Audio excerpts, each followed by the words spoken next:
Hello, and welcome to Ride the Line. On this channel, we will explore the different transit lines and projects that are occurring within the Greater Toronto and Hamilton area, and eventually beyond. So join me as we make our first stop at the King-Queen-Queensway-Roncesvalles intersection.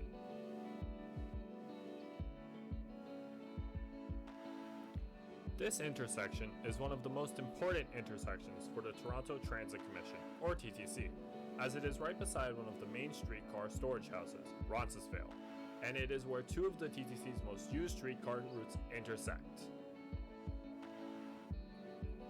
These two routes are the 504 King and 501 Queen, which have astronomical daily passenger counts, as shown on screen. Along with the streetcars serving these routes, other streetcars are also using the intersection to enter and exit the car house. So what's wrong with this intersection? There are three main issues that have occurred since the last time this intersection has been reconstructed back in June of 2000. The first and the most important part of the project is to reconfigure the way King Street crosses the intersection. Currently, it approaches the intersection at an angle, which means that the lights for the intersection have to occur in 3 stages, not 2 as usual for a typical intersection. As seen on screen, northbound traffic gets to proceed while south, west, and eastbound traffic have to wait. The same holds true for when southbound traffic crosses the intersection.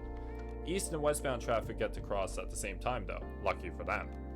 This setup causes significant time delays for pedestrians, streetcars, and motorists as they have to wait longer to cross the intersection.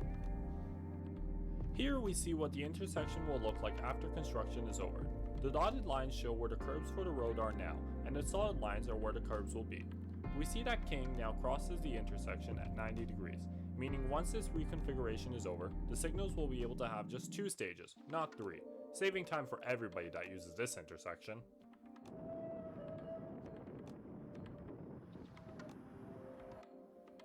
Now the second issue has to do with how the streetcars collect their power, trolley pole versus pantograph. The old streetcars that the TTC retired back in late December of 2019 used the trolley pole to collect power. However, the new Flexity Outlooks would rather use a pantograph system so that they can go faster, collect more power, among other things. This means that the wiring needs to be changed to allow for pantograph use at the intersection.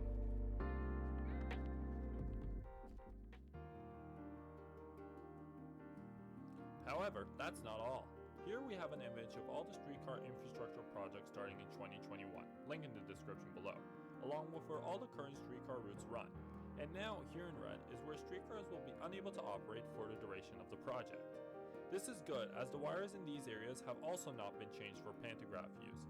So this one project is bringing a lot of change to the network, as crews will be working in all the red areas to change the wires from trolley pole to pantograph use. I'll let the video run for a bit, but watch how long this westbound 501 Queen streetcar took to get across the intersection. I'll explain why later, but the time is astronomical.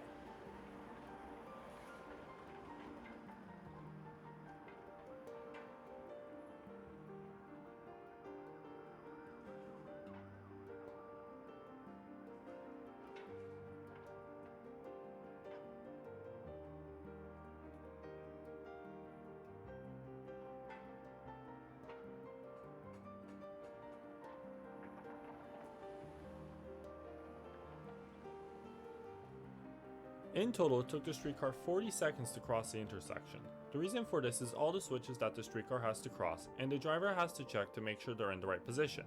Now, though I haven't found clear confirmation the switches will be replaced, I assume with such a large-scale project, the switches will be changed so that the driver can electronically check if they're in the right position, and if not, change them, not manually as they are now, speeding up streetcars going through the intersection.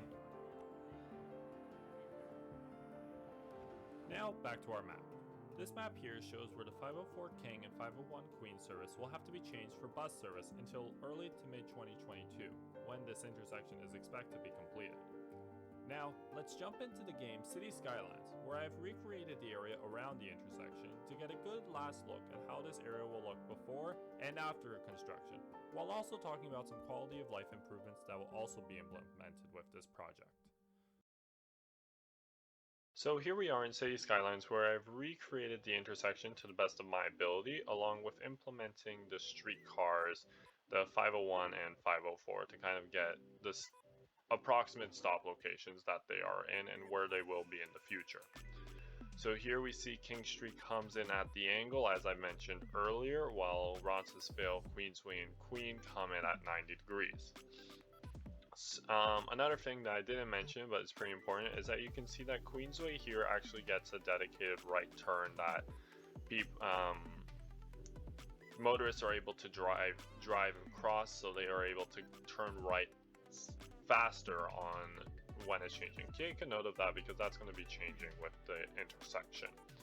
So why don't we go west on Queensway to see what's going on. So first right here we see that there's the 3 streetcar tracks. These 3 tracks are actually where the streetcar earlier was coming through and it had to slow down. And that's the main reason. It's because these 3 tracks lead into the car house for storage and for other uses. So as we continue to go down, we have Sunnyside Loop here. This loop allows streetcars to turn back in case there's problems further west on the track. And then we cross St. Joseph's Hospital here, as marked by the 4 hospital buildings, where we come to the next stop for the 501 Queen, which is Glendale. So this is how passengers access St. Joseph's Hospital or the small residential area.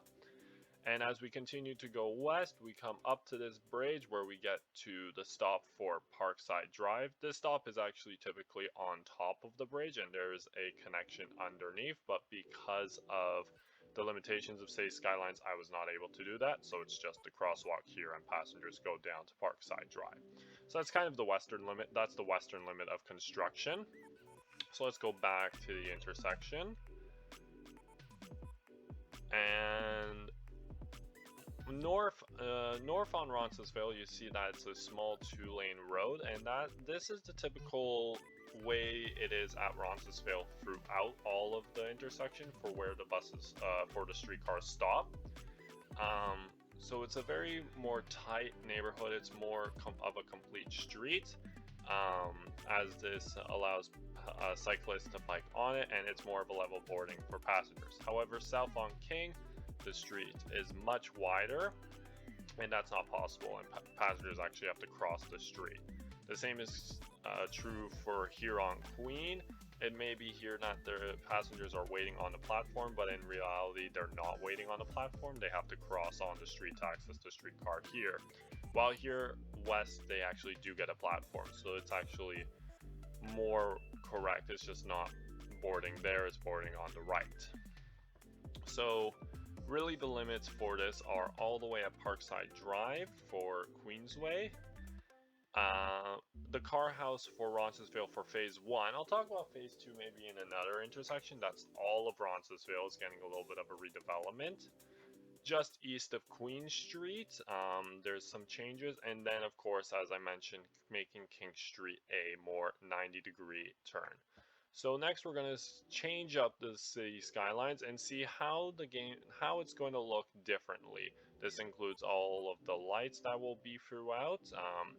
Mainly right here at Sunnyside, it is just a stop sign for those driving onto the Queensway, but that will actually be changed to an intersection, as well as making the streetcar tracks a dedicated right of lane. So right now people are able to turn left on Sunnyside by entering the streetcar tracks, but soon it will be a change. While west of Glendale on the Queensway, it becomes all of a dedicated corridor. And then west of Cloud, there's actually bike lanes as well, but then they end up abruptly because there's no lights here at Cloud. There's lights here at Glendale, so that's kind of also an important thing. And here we have the completed intersection, finally done after construction finishes in 2022, early to mid 2022. So as we see, the biggest change is now King Street actually comes at a straight 90-degree angle, or not straight, but it comes at 90 degrees. It's more flush with the intersection. So now we'll be able to change from a 3-phase to a 2-phase light signal, which will be actually very nice because it allows more people to move, but also it allows more safety for pedestrians going through the area. It still comes at an angle further south, but because now there's no longer that dedicated right turn channel, that's why this was able to occur. That right turn channel took up a lot of space, so now with that gone, they were able to make this more straight. Other important key notes once this is done, the eastbound Queen stop will be moved from the west side of the intersection to the east side of the intersection. But the westbound stop will still stay on the east side. Another key thing to note, right here you'll see that there's only 3 lanes, one for the streetcar, one for left straight, and one for right. When this is actually done, there will actually be 4 lanes, one for the streetcar, one dedicated for left turn, one dedicated for going straight through the intersection, and one dedicated for going right. I couldn't find a tracked road type that could fit that, so that's how it will actually be like once this is completed. West of Queen, nothing major happens except for that, though there will be a little bit more of a punch out. North of Roncesvalles, if you see it now, as you saw in the video earlier, that there was a gap between the streetcar and the platform, so you actually have to cross the street both for north and southbound. But once this is finished, there will be bump outs onto the streetcar, so it's more flush, just like how it is now for City Skylines, and that will make it accessible for everybody and a lot safer as you're not crossing traffic anymore. So that was northeast and south of the intersection. So we're gonna now head west on Queensway because there's still more changes. So as we head west, we now see that it's actually dedicated. There will be full dedication here for the streetcars. So cars will not be able to ride on the streetcar tracks until the intersection. They cross the intersection here. So west of the intersection, it will be completely dedicated, and the only people that will be able to use it will be emergency vehicles, as we saw with that police car that just drove by. As we come here to Sunnyside Avenue, the main change is that there's now lights here. Before it was just a stop sign, so now there's lights. This is because of right here, the left turn channel to turn onto Sunnyside Avenue. Because west of here, it is still dedicated corridor for the streetcar, you won't be able to turn left to access the hospital, as there is typically a driveway right about here for the hospital. So with this left turn, you'll be able to U-turn as well to access that driveway, or just to turn left onto Sunnyside with a protected left. So that's pretty important for that. But let's continue going west onto the Queensway, where we get to Glendale Avenue. Now there's a few major things that happen here. The first is now both stops are far side. So for westbound, it's on the west side. For eastbound, it's on the east side, as we see these 2 streetcars stopping right now. The other important key thing to note is now for cyclists biking on the Queensway west of Glendale, the bike lane will actually be extended all the way to Glendale Avenue, and you'll be able to safely cross the street here to access a safe cycling, and you won't actually have to bike all on Queensway, which won't have any cycling infrastructure in place east of Queensway, but you're able to access Glendale to go around safely there.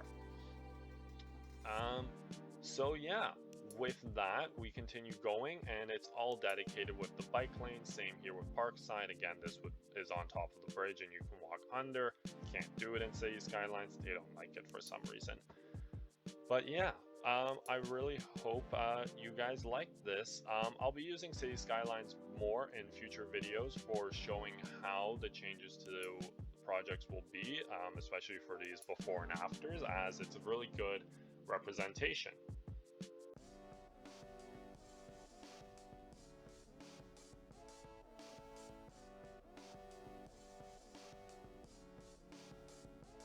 Thanks for watching.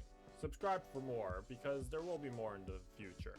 Next episode, we're going to look at a project that has just finished completion recently, which will be a good contrast from this project, which is just about to start.